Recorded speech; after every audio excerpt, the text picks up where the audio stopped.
Des leaders et des experts en électrification des transports venus d'un peu partout dans le monde sont réunis à Montréal jusqu'à demain pour participer au sommet international Impulsion 2025. L'événement se tient avec en trame de fond, bien sûr, l'imposition des tarifs douaniers qui touchent de plein fouet le secteur des véhicules. Avec nous, François Tremblay, président de Prévost et du groupe Volvo Canada. Bonsoir, M. Tremblay. Bonsoir, M. Fillon. Plaisir d'être ici. Est-ce que l'enjeu principal de discussion dans l'événement, ce sont les tarifs douaniers? Bien, je vous dirais que ça a pris beaucoup le plancher. On s'entend que l'électrification est quand même le sujet pour qu'on est ici, puis les transports à zéro émission, mais c'est sûr que les tarifs ont été un gros sujet. On a eu d'ailleurs M. Charret, qui est un de vos invités sur le sujet ici récemment, qui est venu faire une allocution durant le dîner. Donc, c'était effectivement un des gros sujets, parce que l'industrie, surtout l'industrie automobile ou des transports lourds, est très préoccupée par la situation actuelle, surtout quand on voit ce qui se met en place avec l'automobile. On se pose la question, est-ce qu'on est les prochains? Donc, il y a beaucoup d'incertitudes présentement. Est-ce que les tarifs douaniers qui ont été annoncés la semaine passée sur l'automobile touchent des entreprises comme Volvo Canada? Pas encore. Nous autres, c'est vraiment au niveau des tarifs sur l'aluminium et l'acier qu'on a eu des impacts à ce stade-ci. Et sur les pièces aussi de service, parce que je vous donne un exemple, une pièce qui vient de la Chine a un tarif avec la Chine. J'ai un tarif aussi sur l'acier et l'aluminium. Et en plus, il achète du pétrole du Venezuela, il y a un tarif supplémentaire de 25 Wow. Donc, tout ça cumulé, on parle d'une pièce d'acier qui vient de la Chine, 90 de tarification. Ils se retrouvent dans vos autobus? Sur les pièces, exactement. Sur les pièces de service, soit on a des vieilles pièces qui pourraient être éligibles à ce niveau de tarif-là. Donc, c'est un concern. Alors, Prévost, ce sont des autobus. Volvo Canada, c'est une entreprise qu'on connaît. Volvo qui fait des véhicules, une entreprise suédoise qui est propriétaire donc de Prévost. Exact. Et en quoi donc Prévost, Volvo Car sont touchés principalement par la politique tarifaire américaine en ce moment? Bien, c'est sûr que je vous dirais, ça dépend de quel côté de la frontière qu'on regarde, parce que dans le cas de Prévost, des autobus, évidemment, on exporte 85 de notre production du côté américain. Donc, évidemment, on est très concerné par les tarifs américains. Mais d'autre partie, 30 de mes pièces viennent des États-Unis aussi.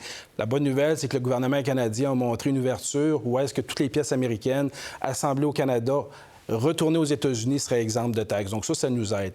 Je vous dirais où on est plus concerné, c'est l'importation des camions, par exemple, au Canada, dans le cas de Volvo Truck, de Mack Truck, où là, on serait exposé à des tarifs d'importation parce qu'ils sont produits aux États-Unis. Donc c'est ça qu'on travaille beaucoup avec le gouvernement canadien présentement pour essayer d'avoir une exemption à ce niveau-là. Fin 2023, Prévost a annoncé un contrat de 447 millions de dollars avec la Metropolitan Transportation Authority de la ville de New York et une commande de 381 autocars, dont 131 en option.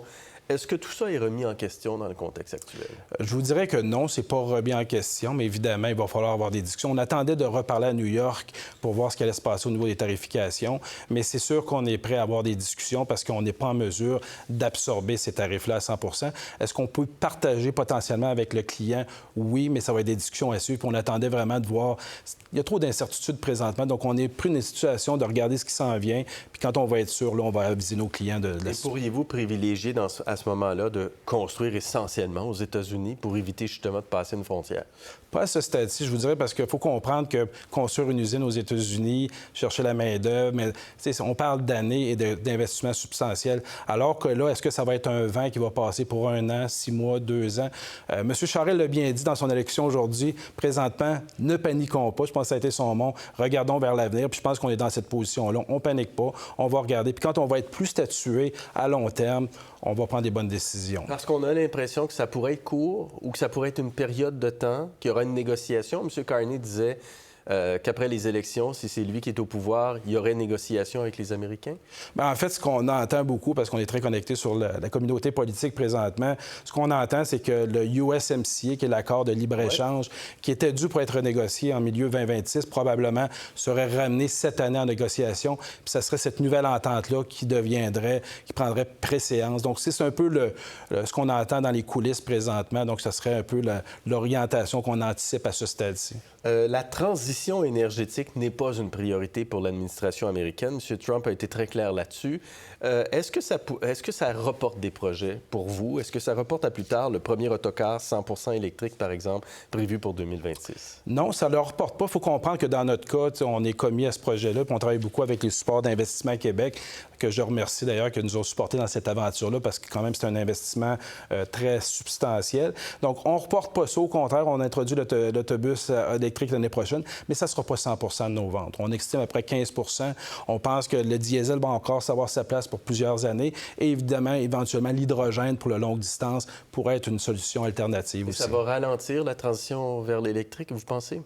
Bien, dans l'industrie, c'est drôle, on en parlait aujourd'hui à Impulsion, qui est un peu le sujet. Ouais. Ce qu'on voit du côté américain, c'est qu'il va y avoir un ralentissement, effectivement, du déploiement d'infrastructures pour supporter l'électrification des transports, surtout même dans les transports lourds. Donc, pour répondre du côté sud de la frontière, il va y avoir un ralentissement, c'est sûr, au niveau du déploiement. Est-ce qu'il y a de nouvelles alliances possibles? On regarde, par exemple, le Japon, la Corée du Sud et la Chine en ce moment qui négocient un libre-échange entre les trois pays. Est-ce qu'il y a de nouvelles ouvertures que nous devons regarder?